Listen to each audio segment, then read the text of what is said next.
शिवपाल जी, भगवान राम तो अब भाजपा के हो गए हैं, अब आपके कौन से भगवान होंगे? देखिए, भगवान तो सबके होते हैं और सबके हैं, और भगवान हर व्यक्ति के कण कण में हैं, हमारे भी हैं।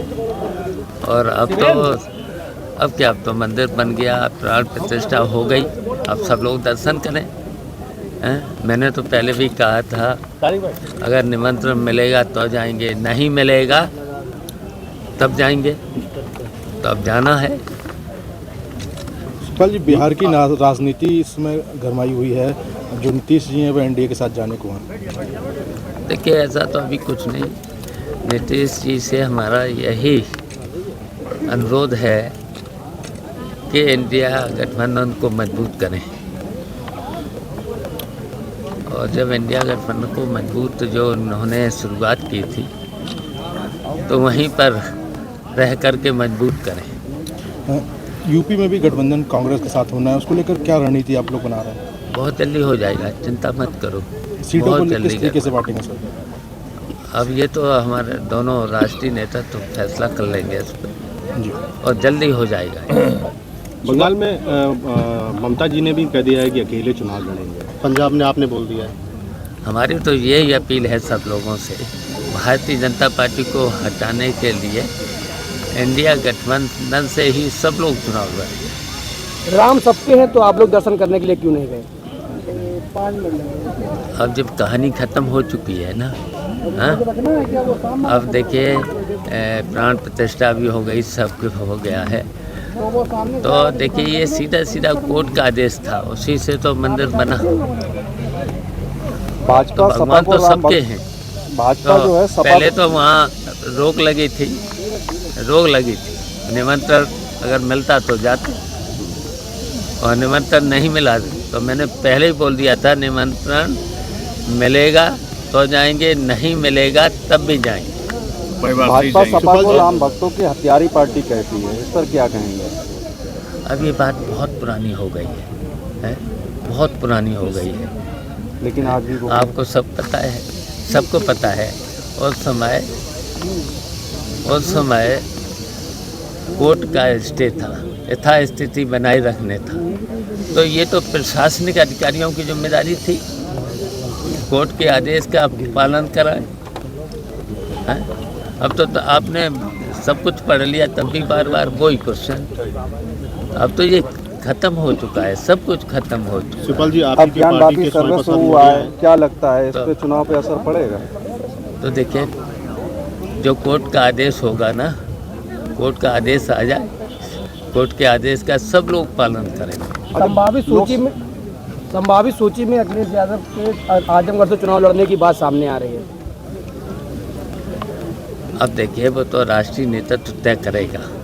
वैसे तो वो घोषणा तो यहीं से कर चुके हैं, कन्नौज से लड़ने की घोषणा कर चुके हैं, तो उस पर क्या सवाल है? लोकसभा चुनाव में भाजपा को रोकने के लिए क्या रणनीति होगी? देखिए, भारतीय जनता पार्टी हर स्तर से बेईमानी करना चाहती है, और करी है चुनावों में, सब में बेईमानी, और जहाँ जहाँ बेईमानी हुई है, नहीं हुई है, वहाँ जीती। अभी मैनपुरी का चुनाव हुआ था, नहीं बेईमानी कर पाई। अभी हुआ तो घोसी का चुनाव, कितने से भारतीय जनता पार्टी हारी। और इसी तरीके से अगर निष्पक्ष चुनाव हो जाएगा तो भारतीय जनता पार्टी हारेगी, और इसलिए हारेगी कि भारतीय जनता पार्टी ने कोई काम नहीं किया है 10 साल में, केवल हिंदू मुस्लिम, और जो वादे भी किए थे, एक भी वादा बता दो कहीं पूरा किया? बताओ, कन्नौज में कोई काम हुआ है इस सरकार में? और समाजवादी पार्टी में अखिलेश यादव की सरकार में या नेताजी की सरकार रही है, बताओ कितने काम हुए? अगर उनका टिप्पणी की अखिलेश के ऊपर क्या, अगर सूची गिनाना शुरू करें तो 2-3 घंटे लग जाएंगे काम का। और भारतीय जनता पार्टी का एक काम बता दो, यहाँ पूरे एरिया में बता दो। सर, वोटर लिस्ट में गड़बड़ी की बात आप लोग देखिए, ये वोटर लिस्ट में ये एसडीएम को दिए गए थे, और इसमें से कोई आदमी रहता नहीं है, सब हैं बाहर के वोट हैं, मृतक भी हैं, बाहर के लोग भी हैं, तो नहीं कटे हैं 250 वोट। ये वो लोग हैं जो बाहर रहते हैं, वो कटे नहीं हैं। हाँ, बाहर यहाँ कहीं है ही नहीं, उनके वोट बना दिए, और मरे हुए उनके वोट बना दिए। बना दी। ये देखिए पूरी सूची है, ये सुपाल जी है। विधानसभा में आप लोग की अधिकारी भी उन्हीं के सारे पर काम कर रहे हैं, लेकिन हम लोग इसका विरोध करेंगे। पहले तो यहाँ जो भी सक्षम अधिकारी है, सक्षम अधिकारी तो चुनाव का काम एडीएम देखता, डीएम देखता है, इनसे करेंगे, नहीं तो हम लोग आयोग में जाएंगे। सुपाल जी विधानसभा चुनाव में आप लोग को बहुत अच्छी जीत मिली थी, बहुत अच्छा रिजल्ट भी रहा था, तो ऐसे में अकेले चुनाव लड़ना, अगर लोकसभा चुनाव भी अकेले लड़ सकते थे, गठबंधन जरूरी है क्या?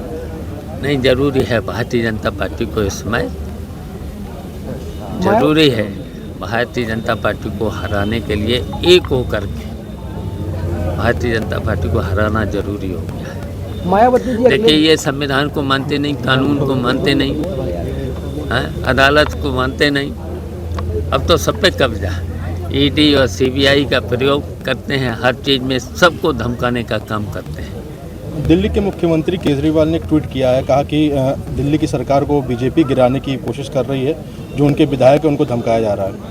नहीं, वो तो हर जगह भारतीय जनता पार्टी ने ईडी, सीबीआई और हर तरीके से विपक्ष के लोगों को तोड़ने का काम भारतीय जनता पार्टी करती है। शिवपाल जी कहीं ना कहीं इंडिया गठबंधन जो जिस तरह से एक रफ्तार से शुरू में खड़ा हुआ था, उसी रफ्तार से अब धीरे धीरे दरक रहा है, तो ऐसे में लगता नहीं कि जो पुराने लोग हैं उनकी उपेक्षा की जा रही है? नहीं, ऐसा कहीं नहीं, ऐसा कहीं नहीं। और इंडिया गठबंधन ही मिलकर के चुनाव ये 2024 का लड़ेगा, मजबूती के साथ लड़ेगा, भारतीय जनता पार्टी को हराएगा। गिरगिट है। अरे यार उनकी बात छोड़ो, उनकी बात छोड़िए। गिरगिट है तो अब कह दो तो ठीक नहीं उनको, इंडिया कुछ कह दो तो ठीक नहीं। इंडिया हम कहना नहीं चाहते उनके बारे में, उनके बारे में पूरा प्रदेश जानता है, अब हम कुछ नहीं कहना चाहते। शिवपाल जी आप ही की पार्टी के एक नेता हैं स्वामी प्रसाद मौर्य, वो लगातार अभी उन्होंने एक भाफड़ दिया था, उसको लेकर भी अच्छा, उनका देखिए व्यक्तिगत, लेकिन आप ही की पार्टी के एक बड़े नेता ने भी वो कहा है कि वो कहीं ना कहीं बीजेपी के एजेंट के रूप में काम कर रहे हैं। देखो उनका व्यक्तिगत है, जो भी बोलते हैं व्यक्तिगत बोलते हैं, लेकिन नुकसान तो और लोगों ने तो कई बार बोल चुके हैं। सर ऐसा नहीं लगता कि इन सब बयानबाजी से नुकसान समाजवादी पार्टी का हो रहा है?